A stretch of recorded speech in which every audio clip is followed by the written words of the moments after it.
Donc Frédéric Dieu, je suis le président de l'association des amis de Philippe MacLeod, que nous avons créé donc avec deux personnes qui ont bien connu Philippe, l'une qu'il a bien connue dans les Pyrénées, qui s'appelle Anne-Cécile Rupier, et l'autre qu'il a bien connu ici, qui s'appelle Jean-François Dhuicq, et moi le troisième qu'il n'est pas connu, mais qu'il est beaucoup lu, et qui a publié aussi mes deux premiers livres chez le même éditeur, l'éditeur qui a publié l'essentiel de l'œuvre de Philippe, donc une association créée le 25 mars, jour de l'Annonciation 2023.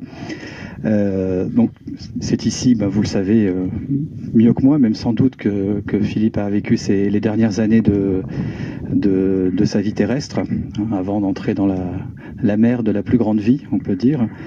Donc voilà, nous sommes ici pour le célébrer sa mémoire, son œuvre, sa vie, et puis aussi pour continuer le plus possible. En tout cas, c'est le but de notre association, de diffuser, de partager, de faire connaître et découvrir son œuvre. Donc je remercie Jean-François et Anne-Yvonne Dhuicq qui ont beaucoup préparé, qui ont très bien préparé cet après-midi et cet hommage.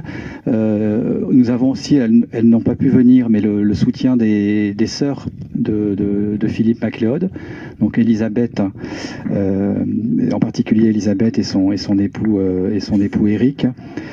Donc qui m'ont chargé en tout cas de vous remercier d'être venus aussi nombreux, puis d'avoir organisé cet hommage.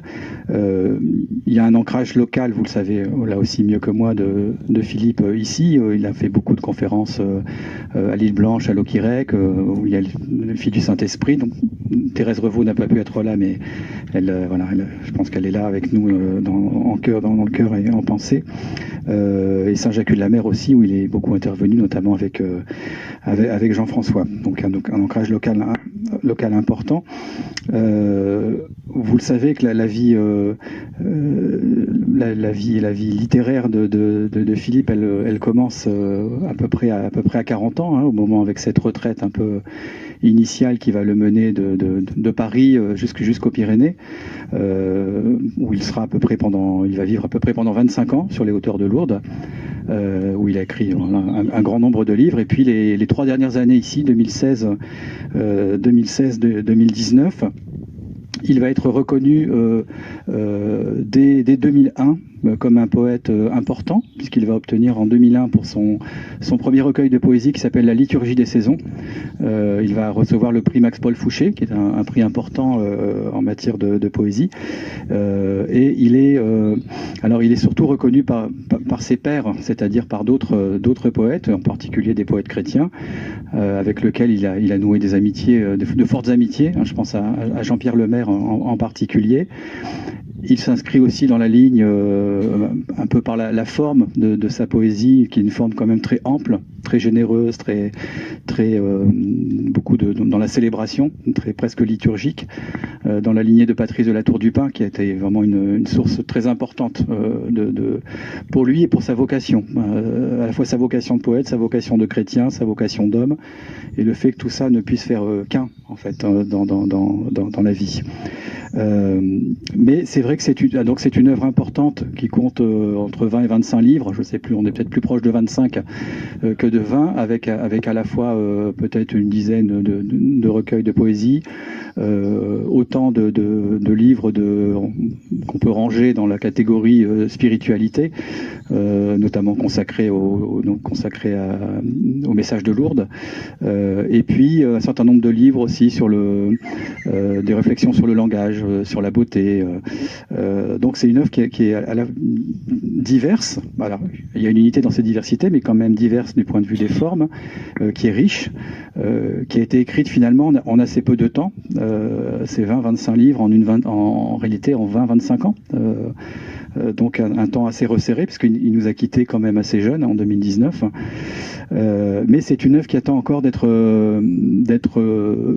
découverte, qui demande à être découverte, à être diffusée, partagée un peu plus qu'elle ne l'est aujourd'hui.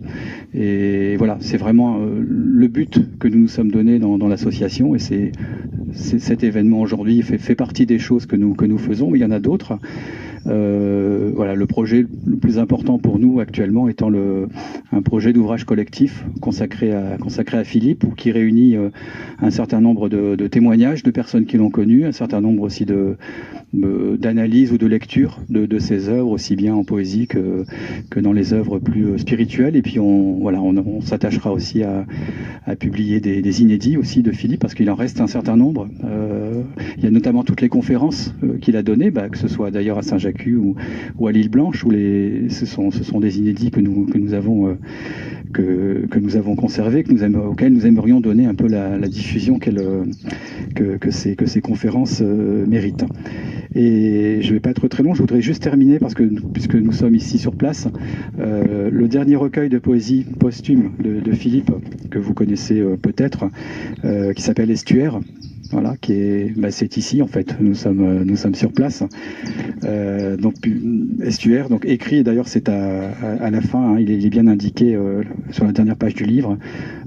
Anse de Goz-Élise, 2016-2019. Donc ça, c'est vraiment le livre de ces années, des 3 années passées ici. Et je voudrais juste dire quelques mots sur ce qu'est l'Estuaire pour Philippe, parce que c'est à la fois un paysage, c'est ce paysage naturel magnifique que nous avons aujourd'hui sous les yeux, et dans la poésie de Philippe, enfin dans sa prière, dans sa spiritualité, c'est plus qu'un paysage, c'est un paysage qui va ouvrir le regard. Et alors, je vais citer quelques passages d'Estuaire, parce que nous sommes encore une fois, nous sommes ici dans le paysage et dans le livre en même temps. Donc il écrit, c'est au début du livre, le regard n'est déjà plus la terre, où les mains sont restées collées, les pieds lourds d'un poids de vase, le corps mort, l'inutile balise. Il est parti avec le dernier navire, comme le matin dénoué, en s'élevant. Le paysage lui-même disparaît de ses brumes, plus loin que les chemins sur l'eau, plus loin que la vie prise au jeu de son désir. L'Estuaire, dans sa poésie, c'est à la fois c'est un lieu et c'est en même temps c'est quelque chose de dynamique aussi, puisque c'est le fleuve qui va se jeter dans la mer, et dans la poésie de Philippe qui ne sépare pas en fait la vie de prière de l'écriture. Le mouvement du fleuve qui va vers la mer, c'est le mouvement de l'homme qui va vers Dieu. Et c'est dit de façon très très très étonnante dans Estuaire. Et donc on a vraiment ici, ce qui est frappant dans ce livre, c'est à quel point il a intériorisé en fait le paysage au cours de ces 3 ans, sans doute avec les longues stations devant la fenêtre de la petite maison qui est à ma droite, et avec cette idée que on est ici pleinement dans la lumière et dans l'entrée dans la lumière. Et toujours dans Estuaire, à plusieurs reprises, en fait, il rapproche la forme de l'estuaire de certaines parties du corps. Donc il dit que ça peut ressembler à un ventre, ça peut ressembler à 2 bras qui enlacent comme ça qui enlacent la mer de cette façon-là, et ça ressemble finalement à un cœur également, un cœur humain. Et je terminerai par là. J'ai relu La liturgie des saisons, donc son premier recueil paru en 2001. Et ce qui m'a frappé, c'est qu'il y a quelque chose presque donc c'est 2001, il arrive ici en 2016. Il y a quelque chose de presque prémonitoire dans la liturgie des saisons, parce qu'à un moment donné, dans ce recueil, la liturgie des saisons, il donne la parole à Dieu. Donc il fait parler Dieu, et donc Dieu parle aux hommes, et Dieu dit aux hommes, demande aux hommes, il leur dit, je ne désire que l'anse paisible de vos cœurs. Donc il y a déjà l'anse qui est présente en 2001, et Dieu appelle en fait les hommes, dont Philippe,